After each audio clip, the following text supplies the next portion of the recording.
a little update. We have this like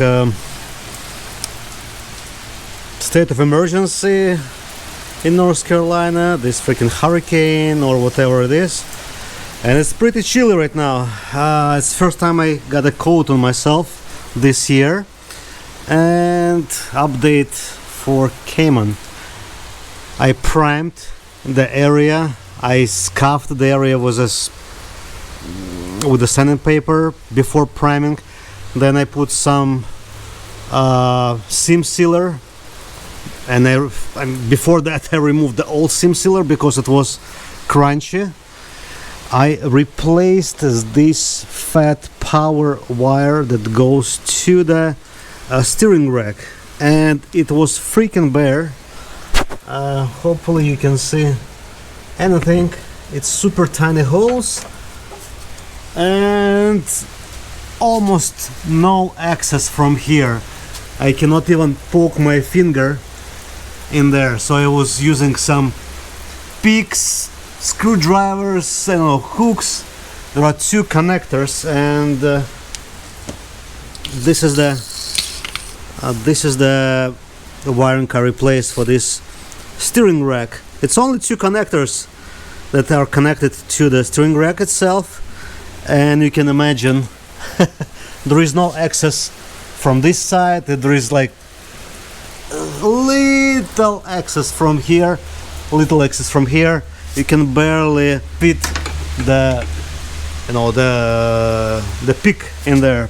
Took me good 2 hours, I would think, just to replace this short wiring.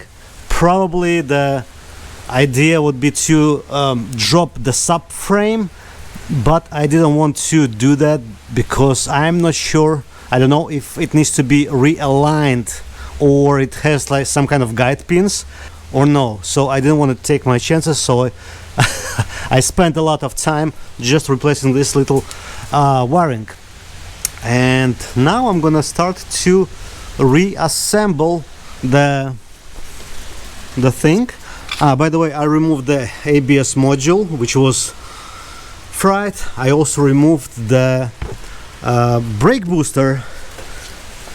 This is the brake booster, and it was very fun because it connects to the brake pedal with this like a ball joint.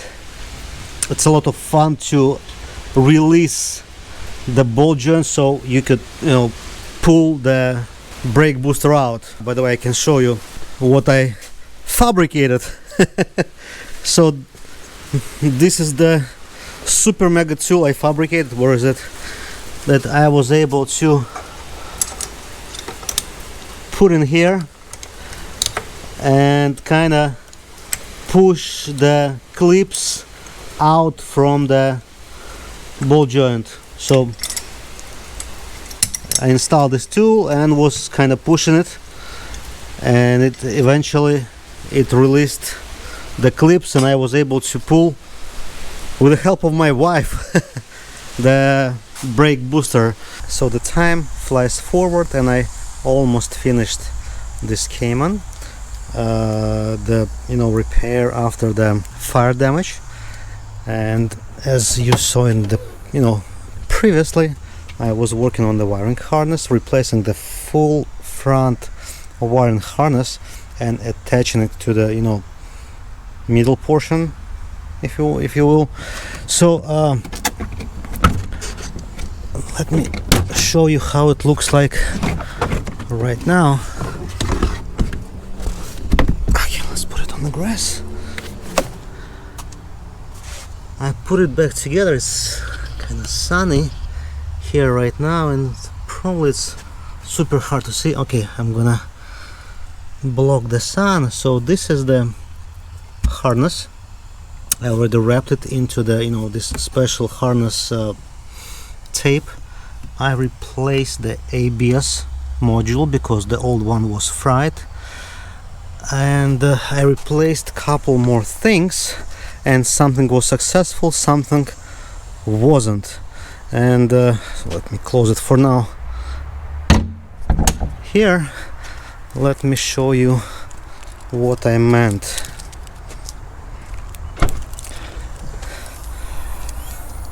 The first thing I replaced was power steering electric motor. It spins absolutely freely, but the problem is, I'm not sure if you'll be able to hear it, but the moisture, I guess, somehow was able to get inside, and it damaged the circuit board, which is located in that part, and this motor wasn't responding to the diagnostic system. So that's that. By the way, the Durametric cable, in this case, it's a piece of junk. Unfortunately, it didn't help at all. I was using launch software to do the testing or whatever. So those are the modules. This is a parking brake module. So we are living in a time when the parking brake needs this module because it's electric, not mechanical anymore.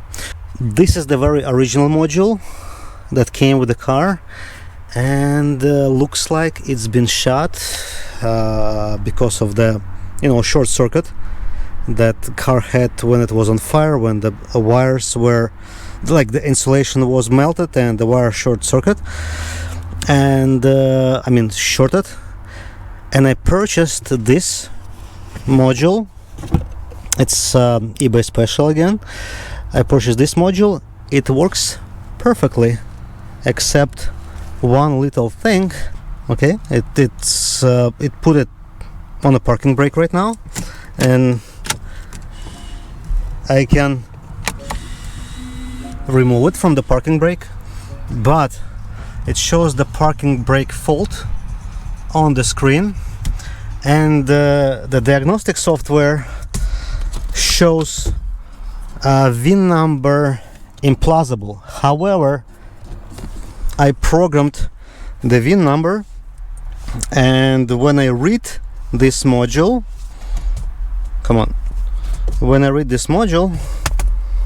it shows me the correct VIN number.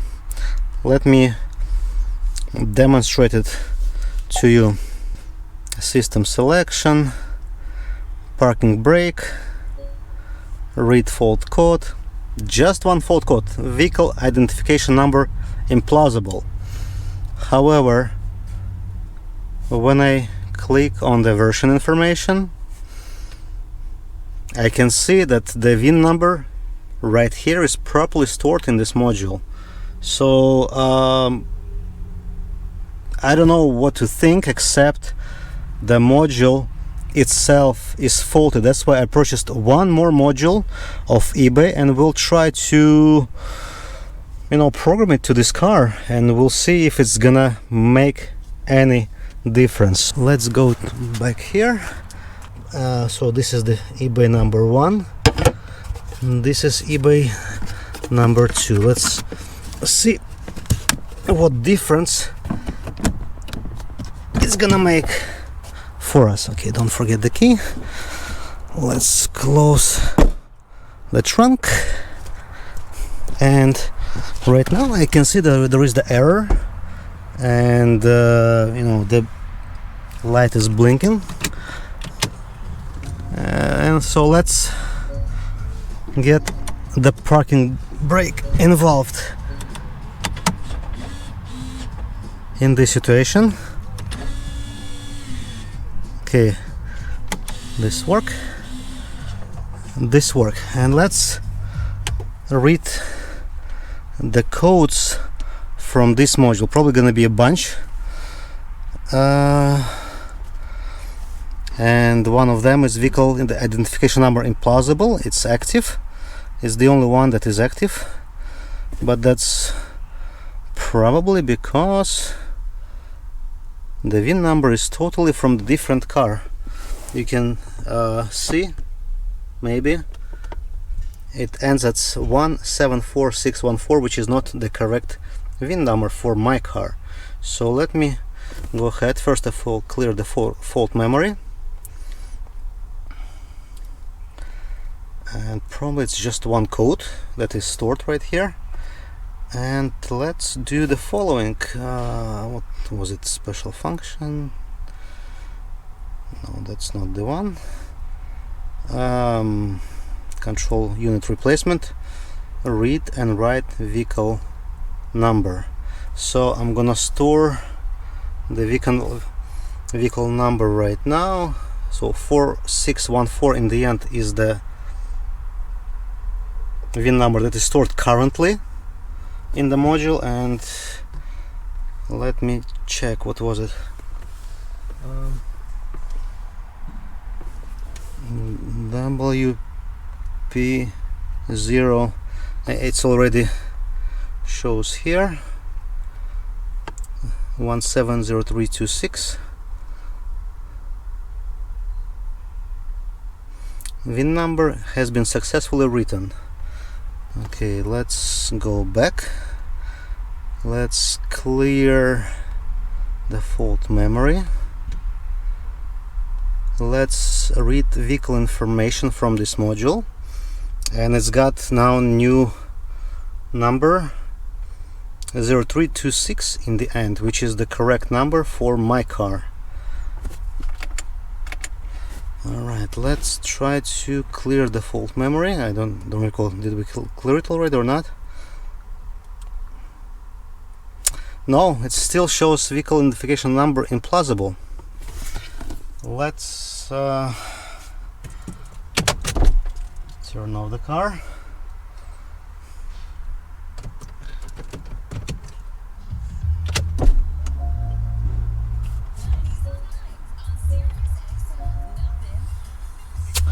So looks like that's not the problem with the module, because two different modules can't have exactly the same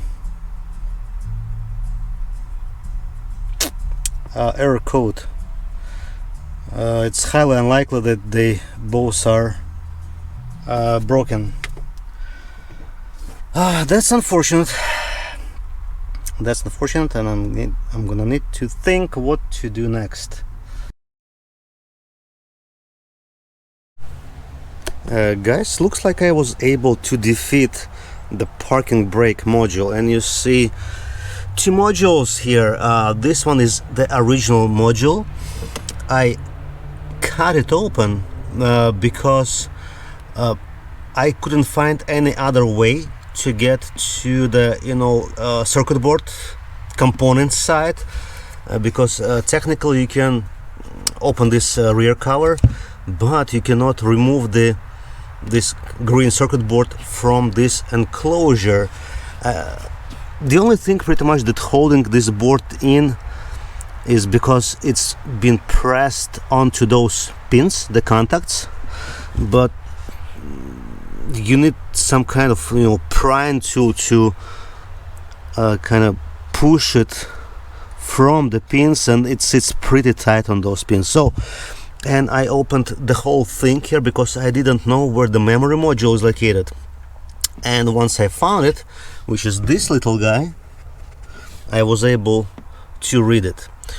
And I also opened this small portion here on the replacement module because I already knew where this memory module is, memory chip, and I pulled this chip and read the memory from this chip too, and I compared the contents of those two chips.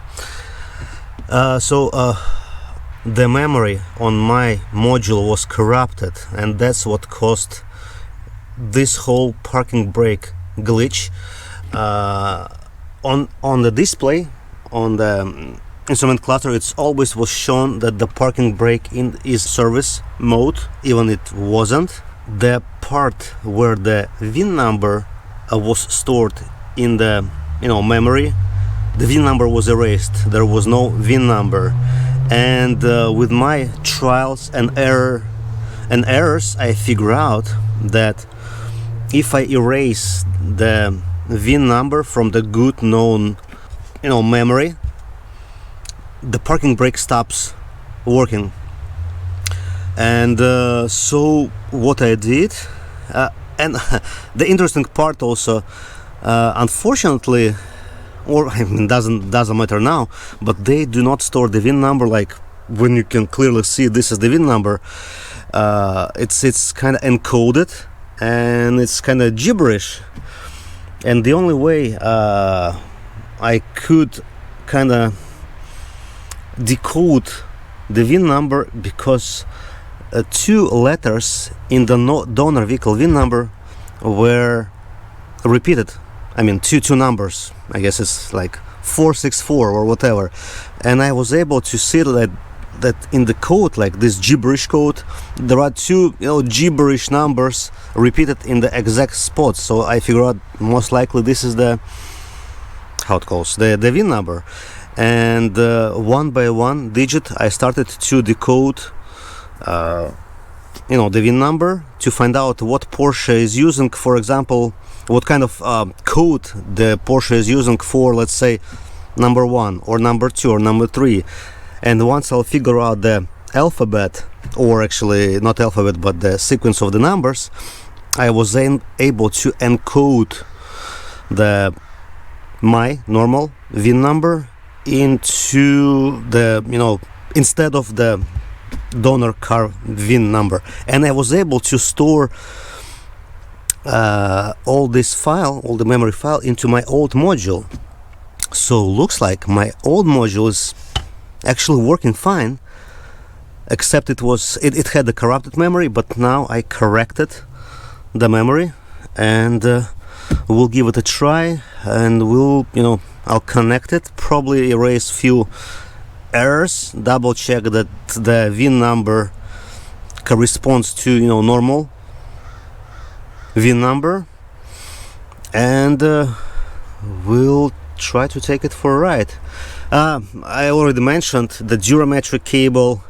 It's pretty much useless, and it's very glitchy, at least on my laptop. It's kind of hanging, freezing, and I don't know, I didn't like it at all. So that's that. Okay, this is the part I can leave right here on the ground, even if it's raining, because it's junk. That's the motor from the power steering rack. So that's that. Let me connect this module right here, and I'm actually gonna leave it as it is. Maybe I'll remove those metal parts so they accidentally don't fall inside and cause the short circuit. I'm gonna take it inside. Other than that, I think we can close the hatch. Alright, let me free up some space because I would like to take it also for a ride. Let's continue our deep dive into the parking brake. Alright, ignition, most likely. Let's turn off the AC. Ignition is on, and actually no parking, no messages, so there is no even the errors on the parking. Okay, let's check the operation. Okay, it's disengaging, engaging. Okay, so there's pretty much nothing to okay, let me show you what was the issue previously, what had me kind of scratching my head. So electric power steering, where's the parking? Okay, parking brake. Okay, so when I go into the parking brake, diagnostics, the cluster shows electric parking brake in the service mode. When I will go out from the diagnostic of this particular module, it should, it's no longer in the service mode. And let me click to the parking brake again. It should read fault code, right actuator inactive. So I can actually clear those codes. Okay, clear read fault code, no DTC. So initially, remember I showed you earlier how I programmed the VIN number, and okay, so there is no VIN number currently stored in this module. Is it correct? Because I deleted when I read the memory. Let's check out what version information tells us. No, it's still there. 170326. What about the data stream? We can read the VIN number from the data stream for this particular module. So WP0 blah blah blah, but most important, 70326 are the numbers from this encrypted portion of the VIN number that I was talking about, the the memory file. Looks like this module came from the very similar car, because the first part of the VIN number, WPO, A2, KA, A8, whatever, it's almost the same except the control number, test digit, and serial number. So those are the numbers I was changing in the memory file. So okay, looks like we're all set in here. Let's do the quick health report. Most likely there are gonna be few codes, because I was pulling the module in and out. I still didn't figure out the code for the air conditioning. Looks like I forgot to plug in one of the sensors when I was removing the interior pieces, but it's gonna be the case for later on. Right now I just don't want to make sure everything else is working properly and I can pass the inspection on that car. Instrument cluster fault 1, it's because of the parking brake. Gateway, most likely because of either the instrument cluster or the parking brake. Porsche stability management, probably because of the parking brake. We'll go one by one right now after it's finished. Okay, gateway, let's check gateway. Read fault code, communication with the parking brake unit. Should be easy to rectify. No more DTCs. Going back to the cluster, read fault code, parking brake, clear for fault memory, completed, no DTCs.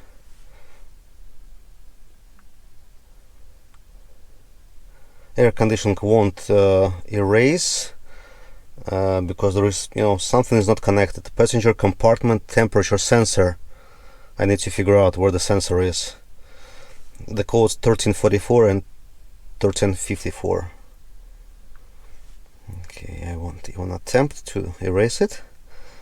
Stability management, fault code, whatever it is. I guess it could be clear it.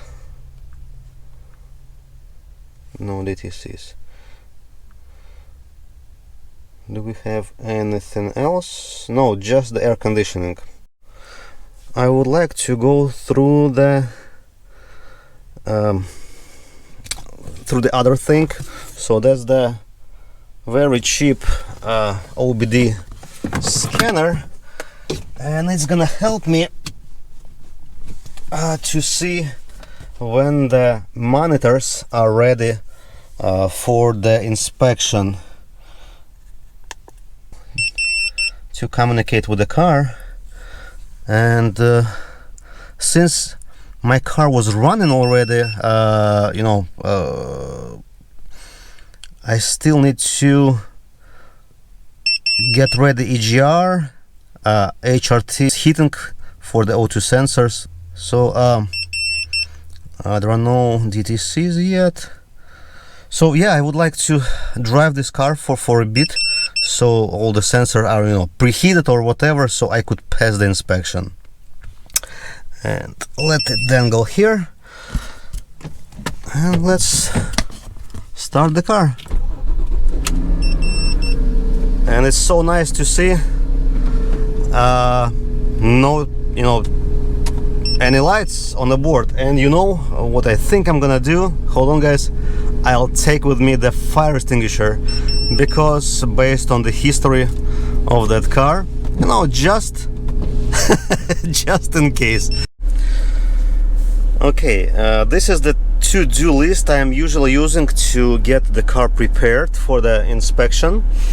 Sometimes it needs to be completed twice or maybe even 3 times. So first thing, make sure the check engine light is off. It's off. Check if your vehicle has a coolant temperature. The drive cycle starts with a cold start, so you cannot, you know, drive the car, shut it off, and start it again.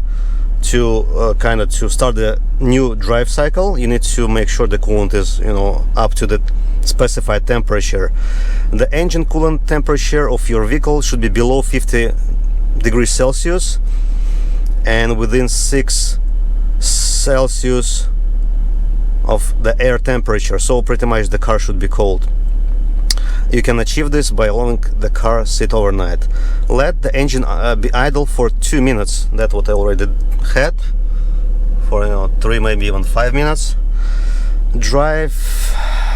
The next step is to start the engine and keep it idle for 2 minutes, keeping a rear defroster and AC on. I already did it, and the rear defroster is still on. Drive the vehicle at steady speed of 55 miles per hour for nearly 3 minutes. During this period, the purge and fuel monitor diagnostics will take place. So right now I'm gonna need to find the stretch of the road where I can, you know, drive for 55 miles per hour like for 3 minutes continuously. And once I'm done that, I'm gonna get back to you, because I am not anywhere close to the roads that allow this kind of the, you know, speed limit. Guys, I drove just a few miles. I don't recall what was the number when we just took off, but right now it's 13,830 miles, and actually all the monitors are ready. Even the catalytic converter, which typically takes longer to, you know, get ready, and it typically requires some highway driving, but I am all set to pass the inspection now in terms of the monitor readiness. And that's what I'm gonna do pretty much right now, I think, if there is no line at my local you know, inspection station, if I don't need to wait like for a few hours, if it's just a matter of few, you know, minutes, I'm gonna take this car to the inspection station, and hopefully it's gonna receive the clean bill of health, and I'll be able to register it properly like under my name. Currently it's registered to the broker that I was, you know, purchasing the car from, and so I cannot, or the broker or the seller cannot sell me the car if you know, the car didn't pass the inspection. So I just want to make sure. Oh wow, there is the, is it Elise? No, it's Evora. Wow. So yeah, right now hopefully all the paperwork gonna be solved in a few moments, and that's it. I'll get back to you guys. Okay, I am arrived to the inspection stations. There are like 3 or 4 cars in front of me, and the mileage right now 13,834 miles. No lights on the dash except for the parking brake, which luckily this time is not any problems, but I just put the vehicle on the parking brake because I am on the incline, and yay, I am very excited. I found what I found that one of the windshield washer sprayers is pointed too low. Maybe it's clogged, I don't know. The other one is almost not working, so when I mean almost nothing is happening on the driver's side and totally nothing happening on the passenger side. So that's something I need to address. Good coolant temperature, good oil temperature, okay. Oil pressure, by the way, I put the new oil, new filter. There is brand new how it calls the brake fluid, and I'm still running on the old brake lines which are connected to the ABS module. The reason for that is my order of the replacement brake lines from the dealer is still refill washer fluid is still, you know, somewhere on the way from Germany, hopefully. However, I'm not sure if Germany shipped the order, which I already ordered maybe 3 weeks ago or so, maybe close to a month. So I definitely won't be pushing this car too hard on the old lines, because I'm not sure how the fire compromised or not compromised the lines that were just really next to this epicenter. So yeah, I'm gonna get back to you once I'm gonna get out from this building, hopefully, fingers crossed, with the clean bill of health.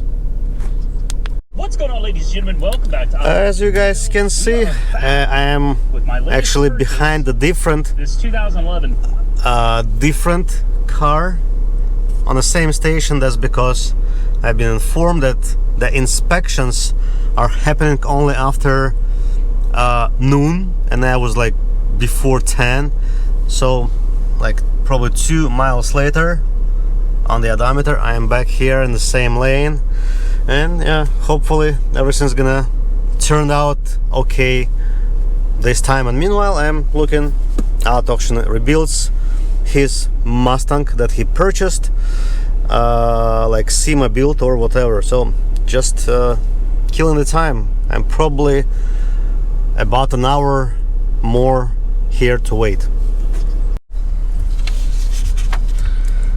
There you go, guys. Passed with flying colors. So oh yeah, it's there. So yeah, I guess that's the last step. And actually, accidentally today I've been called by my Porsche dealer that my parts has arrived, and I guess on Monday, which is for me like in 3 days or in 2 days, they should be delivered to my house. Other than that, it's done. It's ready for some fun. I guess it needs some miles to be put on, since it's got only like less than 14,000 miles for 8 years. This car is 8 years old, and yeah, that's it. I'm gonna be I'm gonna make sure to put some on it. Maybe I'm gonna go to Tail of the Dragon, which is not too far from me, some mountains road. I don't know, I guess this car deserves to be driven, at least in my opinion. Thank you guys so much for watching. I'm not sure, probably I'm gonna do one more episode when I'm gonna install those brake lines, possibly. Should be fairly simple and straightforward, but who knows, maybe someone may find it interesting to like for themselves. And with that, I'm gonna end this video right now. Thank you so much for watching. Stay tuned, some more content is coming. Shortly I'm planning to finally finish this freaking engine and transmission swap for my Audi S4, which is gonna be another blast car to drive. And that's it. Thank you. Take care.